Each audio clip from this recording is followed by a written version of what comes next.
কল্পনা করুন আপনি সারা রাত ঘুমাননি, ভোরবেলা উঠে মাঠের দিকে তাকালেন আর আপনার বুক ভেঙে গেল।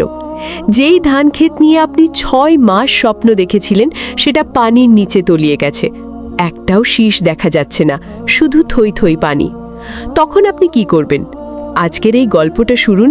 এটা শুধু একজন কৃষকের গল্প না, এটা ঈমানের গল্প, সবরের গল্প আর আল্লাহর অসীম রহমতের গল্প। সিলেটের সুনামগঞ্জ জেলার ছোট্ট একটি গ্রাম দিঘলবাগ। হাওরের কোলে গড়ে ওঠা এই গ্রামটি যেন প্রকৃতির বুকে লুকিয়ে থাকা এক সবুজ রত্ন। চারদিকে বিস্তীর্ণ মাঠ, দূরে হাওরের জল আর সারি সারি ধানক্ষেত, এই ছিল দিঘলবাগের পরিচয়। এই গ্রামেই বাস করতেন রহিম মিয়া। বয়স 50-এর কোঠায়, মাথায় সাদা কালো মেশানো চুল, হাতের তালুতে কড়া পড়ে গেছে বছরের পর বছর মাটি ঘোরার কারণে। পরনে লুঙ্গি আর মলিন একটা পাঞ্জাবি, এটাই তার সেরা পোশাক। রহিম মিয়ার জীবনটা কখনো সহজ ছিল না। বাবা মারা গেছেন ছোটবেলায়, মা একা হাতে মানুষ করেছেন। পড়াশোনা বেশি দূর হয়নি, কিন্তু মাটির সঙ্গে তার যে সম্পর্ক সেটা ছিল আত্মার সম্পর্ক। রহিম মিয়া বিশ্বাস করতেন, মাটিতে বীজ ফেললে আল্লাহ ফসল দেন, পরিশ্রম করলে আল্লাহ বরকত দেন। এই বিশ্বাসটাই ছিল তার পুঁজি। তার সংসারে ছিলেন স্ত্রী রহিমা বেগম, 2 ছেলে, বড় ছেলে করিম বয়স 12 আর ছোট ছেলে রহিম বয়স 8, আর ছিল একটি ছোট্ট মেয়ে নূর বয়স 5। গ্রামের মানুষ রহিম মিয়াকে ভালোবাসত, কারণ সে সৎ মানুষ, কারো সাথে ঝগড়া নেই, মিথ্যা নেই, প্রতারণা নেই, ফজরের নামাজ কখনো ছাড়েননি তিনি। সেবার বড় মৌসুমে রহিম মিয়া বড় স্বপ্ন দেখলেন। গত বছর বন্যায় কিছুটা ক্ষতি হয়েছিল, ঘরে চাল তেমন ছিল না। বড় ছেলে করিম মাদ্রাসায় পড়ে, তার বেতন দিতে কষ্ট হয়েছে। মেয়ে নূরের জন্য ভালো কাপড় কিনতে পারেননি ঈদে, তাই এবার তিনি সিদ্ধান্ত নিলেন বড় করে ধান লাগাবেন। শীতের শেষে যখন মাঠ তখনও ভেজা, রহিম মিয়া নামলেন মাঠে। প্রথম দিন ভোর 4টায় উঠলেন, ফজর পড়লেন, তারপর বিসমিল্লাহ বলে বের হলেন মাঠে। জমি প্রস্তুত করতে লাগলো 10 দিন। হাল চাষ করলেন, সার দিলেন, তারপর যত্ন করে বীজতলা তৈরি করলেন। বীজতলায় যেদিন প্রথম সবুজ চারা মাথা তুলল, সেদিন রহিম মিয়ার চোখে পানি এসে গেল। তিনি হাঁটু গেড়ে বসে পড়লেন মাটিতে। মনে মনে বললেন, আলহামদুলিল্লাহ, ইয়া আল্লাহ, তুমি বীজে প্রাণ দিয়েছ, এই ফসল তোমারই দান। চারা বড় হলো। একদিন সকালে ছোট মেয়ে নূর বাবার হাত ধরে মাঠে এলো। সবুজ ধানক্ষেত দেখে সে লাফিয়ে উঠল, আব্বু কত সুন্দর, এগুলো কি আমাদের? রহিম মিয়া মেয়েকে কোলে তুলে নিলেন, হাসলেন, হ্যাঁ মা, এগুলো আমাদের, আল্লাহ দিয়েছেন। নূর ছোট্ট হাত দিয়ে ধানের শীষ ছুঁয়ে দেখল, তারপর বলল, আব্বু, এই ধান কাটলে কি আমি নতুন জামা পাবো? রহিম মিয়ার বুকটা ভরে গেল। তিনি মেয়ের কপালে চুমু দিয়ে বললেন, পাবে মা, ইনশাল্লাহ, এবার তোমাকে সুন্দর জামা কিনে দেব। দিন যেতে লাগলো। রহিম মিয়া প্রতিদিন নিয়ম করে মাঠে যেতেন, ধানের যত্ন নিতেন, আগাছা পরিষ্কার করতেন, পোকার আক্রমণ থেকে ফসলকে বাঁচাতেন। তার প্রতিটি দিনই ছিল পরিশ্রমে ভরা, আর প্রতিটি রাত স্বপ্নে ভরা। রাতে বাড়ি ফিরে স্ত্রী রহিমা বেগম জিজ্ঞেস করতেন, ধান কেমন হচ্ছে? রহিম মিয়া গর্বিত মুখে হাসতেন, আলহামদুলিল্লাহ, এইবার অনেক ভালো হবে। আল্লাহ চাইলে 1 বিঘায় 30 মণও হতে পারে। রহিমা বেগম খুশি হয়ে হাসতেন, তারপর ধীরে বলতেন, ধান উঠলে করিমের মাদ্রাসার বেতনটা দিয়ে দিও, অনেক দিন বাকি পড়ে আছে। রহিম মিয়া মাথা নেড়ে বলতেন, দেব, ইনশাল্লাহ দেব, আর নূরের জামাও কিনব, আর তোমার জন্যও একটা শাড়ি। এই কথা শুনে রহিমা বেগম লজ্জা পেয়ে যেতেন, আমার লাগবে না। রহিম মিয়া হালকা হেসে বলতেন, লাগবে, তুমি কখনো নিজের কথা বলো না, এবার আমি নিজে থেকে কিনব। এভাবে স্বপ্ন দেখতে দেখতে দিন কাটছিল। ধানে শীষ বের হলো। সেই শীষ দেখে রহিম মিয়া আবার সেজদায় পড়লেন মাঠেই। আল্লাহু আকবার, কি সুন্দর তোমার কুদরত। গ্রামের মুরব্বীরা মাঠ দেখে বললেন, রহিম মিয়া, এইবার অনেক ভালো ফলন হবে, মাশাআল্লাহ।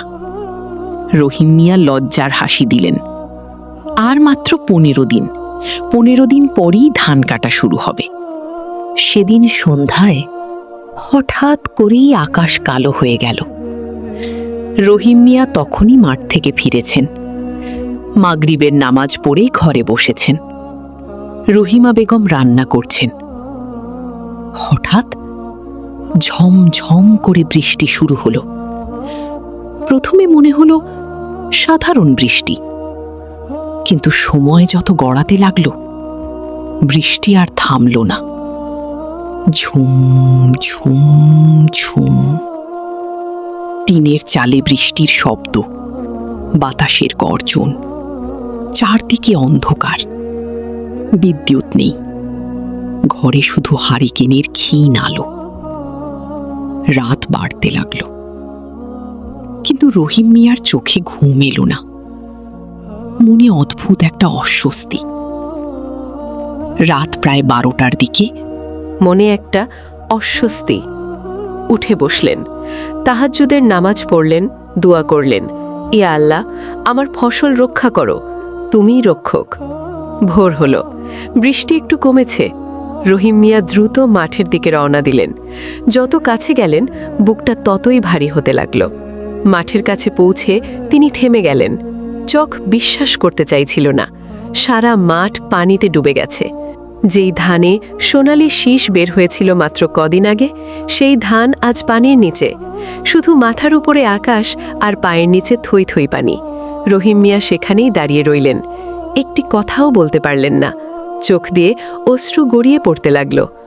মনে পড়ল মেয়ে নূরের কথা, আব্বু, ধান কাটলে কি আমি নতুন জামা পাব? মনে পড়ল স্ত্রীর শাড়ির কথা, মনে পড়ল ছেলের মাদ্রাসার বেতনের কথা। একটু একটু করে হাঁটু ভেঙে বসে পড়লেন পানির কাছে। 2 হাত তুলে আকাশের দিকে তাকালেন। বাড়ি ফিরলেন রহিম মিয়া। রহিমা বেগম মুখ দেখেই বুঝলেন কিছু একটা হয়েছে। কি হয়েছে? রহিম মিয়া কথা বলতে পারলেন না, শুধু মাথা নাড়লেন। রহিমা বেগম আঁচল দিয়ে চোখ মুছলেন। তিনি বুঝে গেলেন। ছোট্ট নূর বাবার পাশে এসে বসল। আব্বু, কি হয়েছে? তুমি কাঁদছ কেন? রহিম মিয়া মেয়েকে বুকে টেনে নিলেন, শক্ত করে ধরলেন। গ্রামের অন্য কৃষকরাও একই অবস্থায়। পাশের বাড়ির আলম মিয়া এসে বললেন, রহিম ভাই, সব শেষ, কি করব এখন? আলম মিয়া মাটিতে বসে পড়লেন, বুকে হাত দিলেন। সারা বছরের পরিশ্রম সব শেষ, এখন সংসার চলবে কিভাবে? আরেক প্রতিবেশী কাশেম মিয়া বললেন, এনজিও থেকে ঋণ নিয়েছিলাম ধান লাগাতে, এখন ধান নেই, ঋণ শোধ করব কি দিয়ে? গ্রামের বাতাস ভারী হয়ে উঠল কান্নায়। কেউ রাগ করলেন, কেউ হতাশ হলেন, কেউ কাঁদলেন। কিন্তু রহিম মিয়া চুপ করে বসে রইলেন। মনের ভেতরে একটা যুদ্ধ চলছে। একদিকে কষ্ট, অন্যদিকে ঈমান, একদিকে হতাশা, অন্যদিকে তাওয়াক্কুল। সেদিন রাতে রহিম মিয়া মসজিদে গেলেন এশার নামাজে। ইমাম সাহেব নামাজের পরে বসে রইলেন। তিনি জানতেন গ্রামের মানুষের কষ্টের কথা। রহিম মিয়া ইমাম সাহেবের সামনে বসলেন, বললেন, হুজুর, আমি বুঝতে পারছি না, সারা বছর পরিশ্রম করলাম, কোনো গুনাহ করিনি জেনে বুঝে, ফজর ছাড়িনি, তবু আল্লাহ কেন এটা করলেন? ইমাম সাহেব কিছুক্ষণ চুপ থাকলেন, তারপর ধীরে ধীরে বললেন, রহিম মিয়া, তুমি কি জানো আইয়ুব আলাইহিসসালামের কথা? রহিম মিয়া মাথা নাড়লেন। জানি হুজুর, তিনি ছিলেন নবী, আল্লাহর প্রিয় বান্দা। তবুও আল্লাহ তাকে পরীক্ষা করেছিলেন। সম্পদ গেছে, সন্তান গেছে, শরীরে রোগ দিয়েছেন বছরের পর বছর। তখন আইয়ুব আলাইহিসসালাম কি বললেন জানো? রহিম মিয়া নীরব।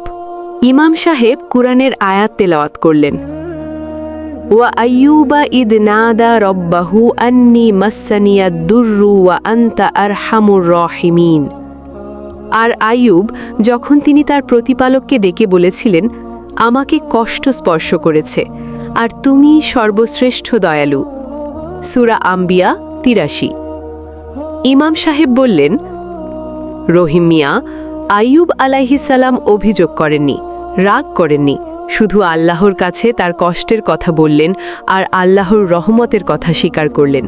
তখন আল্লাহ কি করলেন? রহিম মিয়া চোখ তুললেন।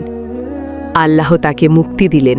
শুধু মুক্তি না, আল্লাহ বললেন, ইমাম সাহেব আবার তিলাওয়াত করলেন, ফাস্তাজাবনা লাহু ফাকাশাফনা মা বিহি মিন দুররিন ওয়া আতাইনাহু আহলাহু ওয়া মিথলাহুম মাআহুম রাহমাতাম মিন ইনদিনা। তখন আমি তার ডাকে সাড়া দিলাম এবং তার কষ্ট দূর করে দিলাম এবং তাকে তার পরিবার ফিরিয়ে দিলাম এবং তাদের সাথে আরও সমপরিমাণ আমার পক্ষ থেকে রহমত হিসেবে। সূরা আম্বিয়া ৮৪। ইমাম সাহেব থামলেন, তারপর বললেন, রহিম মিয়া, আল্লাহ যা নিয়ে যান তা শুধু নিয়ে যান না, তিনি পরীক্ষা করেন, আর যে পরীক্ষায় পাশ করে তাকে আল্লাহ এর চেয়েও বেশি দেন, কিন্তু শর্ত একটাই, সবর এবং তাওয়াক্কুল। রহিম মিয়া দীর্ঘ নিঃশ্বাস ফেললেন। কিন্তু হুজুর, সংসার চলবে কিভাবে? ইমাম সাহেব হাসলেন, আল্লাহ কি রিজিক দাতা না? জি হুজুর। তাহলে কি তিনি তোমাকে না খাইয়ে রাখবেন? রহিম মিয়া চুপ করে রইলেন। ইমাম সাহেব বললেন, কোরআনে আল্লাহ বলেছেন, ওয়ামাইয়া তাওয়াক্কাল আলাল্লাহি ফাহুয়া হাসবুহ, যে আল্লাহর উপর ভরসা রাখে আল্লাহই তার জন্য যথেষ্ট। সূরা তালাক ৩। সেই রাতে মসজিদ থেকে বের হলেন রহিম মিয়া। আকাশে তারা ফুটেছে, বৃষ্টি নেই, বাতাস ঠান্ডা। রহিম মিয়া আকাশের দিকে তাকালেন, ২ হাত তুললেন, চোখ বন্ধ করলেন। ইয়া আল্লাহ, তুমি দিয়েছিলে, তুমিই নিয়েছ, তুমিই রব, আমি তোমার উপর ভরসা রাখলাম। পরদিন ভোরে উঠলেন রহিম মিয়া, ফজর পড়লেন, তারপর ঘরে বসে না থেকে বের হলেন। প্রতিবেশীর কাছে গেলেন, যারা ভেঙে পড়েছেন তাদের সান্ত্বনা দিলেন। আলম মিয়াকে বললেন, ভাই, কাঁদলে ফসল ফিরে আসবে না, কিন্তু আল্লাহর উপর ভরসা রাখলে তিনি নতুন পথ দেখাবেন। আলম মিয়া অবাক হলেন, তোমারও তো একই অবস্থা, তুমি এত শক্ত কিভাবে? রহিম মিয়া বললেন, শক্ত না ভাই, কষ্ট আমারও আছে, কিন্তু আমি গতকাল মসজিদে গিয়েছিলাম। আইয়ুব আলাইহিস সালামের কথা মনে হলে আমার কষ্ট তুচ্ছ মনে হয়। দিন গেল, রহিম মিয়া হাত গুটিয়ে বসে রইলেন না। শহরে গেলেন, ছোটখাটো মজুরির কাজ খুঁজলেন। পাশের জেলায় একটি নির্মাণ কাজে যোগ দিলেন। রোদে পুড়লেন, বৃষ্টিতে ভিজলেন, কিন্তু মুখে অভিযোগ আনলেন না। প্রতি রাতে তাহাজ্জুদ পড়লেন, প্রতি সকালে ফজরের পরে দোয়া করলেন, ইয়া আল্লাহ, আমি দুর্বল, কিন্তু তুমি শক্তিশালী, তুমি আমার রব, আমাকে ধৈর্য দাও। রহিমা বেগম স্বামীকে দেখে শক্তি পেলেন, তিনিও হাত গুটিয়ে বসলেন না। পাশের বাড়িতে সেলাইয়ের কাজ শুরু করলেন। বড় ছেলে করিম মাদ্রাসা থেকে বাড়ি এলো। বাবাকে দেখে বলল, আব্বু, আমি পড়াশোনা ছেড়ে দেব, তোমাকে সাহায্য করব। রহিম মিয়া ছেলের মাথায় হাত রাখলেন, না বাবা, পড়াশোনা ছাড়বে না, তুমি আলেম হবে, আল্লাহর কালাম মানুষকে শেখাবে, এটাই তোমার কাজ, বাকি সব আল্লাহ দেখবেন। ৩ মাস কেটে গেল। শহরে কাজ করতে করতে একদিন রহিম মিয়ার সাথে পরিচয় হলো একজন কৃষি কর্মকর্তার।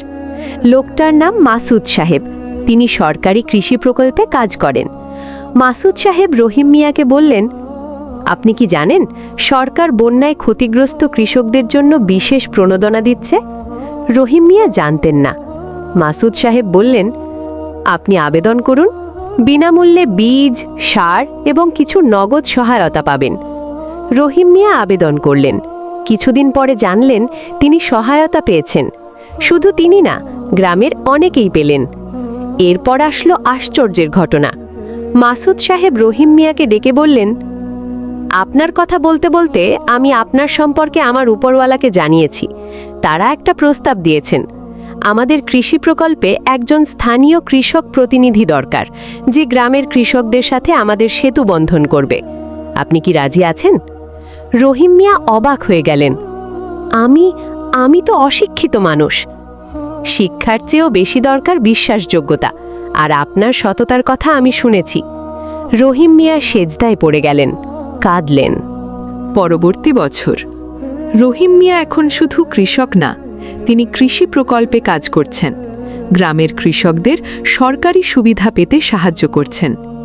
আয় আগের চেয়ে কয়েক গুণ বেড়েছে। করিমের মাদ্রাসার বেতন নিয়মিত দেওয়া হচ্ছে। শুধু তাই না, করিমকে একটি ভালো মাদ্রাসায় ভর্তি করা হয়েছে। ছোট্ট নূর নতুন জামা পেয়েছে, শুধু একটা না, 3টে। রহিমা বেগমের জন্য কেনা হয়েছে সুন্দর শাড়ি, বাড়িতে একটু মেরামত হয়েছে, আর মাঠে আবার ধান লাগানো হয়েছে। এবার ধান আরও ভালো হয়েছে। একদিন সন্ধ্যায় রহিম মিয়া বারান্দায় বসে আছেন। নূর এসে কোলে বসল। আব্বু, মনে আছে তুমি একবার কেঁদেছিলে? রহিম মিয়া হাসলেন। মনে আছে মা। কেন কেঁদেছিলে? কারণ তখন বুঝতে পারিনি আল্লাহ আমার জন্য কি পরিকল্পনা করছেন। নূর ছোট্ট মুখে বলল, আল্লাহ কি ভালো? রহিম মিয়া মেয়েকে বুকে জড়িয়ে ধরলেন। সবচেয়ে ভালো মা, সবচেয়ে ভালো। রহিম মিয়ার গল্প শুধু তার মধ্যে থাকল না, তাকে দেখে আলম মিয়া সাহস পেলেন। তিনিও নতুন করে শুরু করলেন। কাশেম মিয়ার এনজিওর ঋণ পরিশোধের ব্যবস্থা হলো সরকারি সহায়তায়। গ্রামের যুবকেরা রহিম মিয়ার কাছ থেকে শিখল, হারলে শেষ হয়ে যাওয়া না, হারলেই আসল পরীক্ষা শুরু হয়। ইমাম সাহেব শুক্রবারের খুতবায় বললেন, সুনামগঞ্জের হাওড়ের পানি আমাদের ধান ডুবিয়েছে, কিন্তু আমাদের ঈমান ডোবাতে পারেনি। এই গ্রামের রহিম মিয়া আমাদের দেখিয়েছেন, সবর মানে হার না মানা, সবর মানে আল্লাহর উপর ভরসা রেখে এগিয়ে যাওয়া। রহিম মিয়ার গল্পে কোরআনের একটি আয়াত যেন জীবন্ত হয়ে উঠল। ইন্না মাল উসরি ইউসরান, নিশ্চয়ই কষ্টের সাথেই আছে সহজ। সূরা ইনশিরাহ 6। আল্লাহ বলেননি কষ্টের পরে সহজ, বলেছেন কষ্টের সাথেই সহজ। মানে হলো যখন তুমি সবচেয়ে বেশি কষ্টে থাকো, সেই মুহূর্তেই আল্লাহর রহমত তোমার সবচেয়ে কাছে। রহিম মিয়ার ধান ডুবে গিয়েছিল, কিন্তু আল্লাহ তাকে এমন কিছু দিলেন যা তিনি স্বপ্নেও ভাবেননি। কারণ আল্লাহ কোরআনে বলেছেন, ওয়া আসা আন তাকরাহু শাইয়ান ওয়া হুয়া খাইরুল লাকুম। এবং হতে পারে যে কোনো বিষয়কে তুমি অপছন্দ করছো, অথচ তা তোমার জন্য কল্যাণকর। সূরা বাকারা 216। প্রিয় দর্শক, আপনার জীবনেও কি এমন মুহূর্ত এসেছে যেখানে মনে হয়েছে সব শেষ, স্বপ্ন ভেঙে গেছে? মনে রাখবেন, রহিম মিয়ার ধান ডুবেছিল, কিন্তু আল্লাহ তাকে ভোলেননি। আপনাকেও আল্লাহ ভুলবেন না। শুধু 3টি কাজ করুন। 1. সবর করুন, ধৈর্য ধরুন, ভেঙে পড়বেন না। 2. নামাজ পড়ুন, আল্লাহর সামনে মাথা নামান, তার কাছে সাহায্য চান। 3. তাওয়াক্কুল রাখুন, কাজ করুন আর ফলাফল আল্লাহর হাতে ছেড়ে দিন। আল্লাহ বলেছেন, ওয়ামাই ইয়াত্তাকিল্লাহা ইয়াজআল লাহু মাখরাজা ওয়া ইয়ারযুকহু মিন হাইসু লা ইয়াহতাসিব। যে আল্লাহকে ভয় করে, আল্লাহ তার জন্য পথ বের করে দেন এবং তাকে এমন জায়গা থেকে রিজিক দেন যা সে কল্পনাও করেনি। সূরা তালাক 2-3। আল্লাহ আমাদের সবাইকে সবর ও তাওয়াক্কুলের শক্তি দিন। আমিন। গল্পটি যদি আপনার হৃদয় স্পর্শ করে থাকে, শেয়ার করুন। হয়তো কোথাও কোনো ভাঙা মন আছে যে এই গল্পটা শুনে আবার উঠে দাঁড়াবে। আমিন।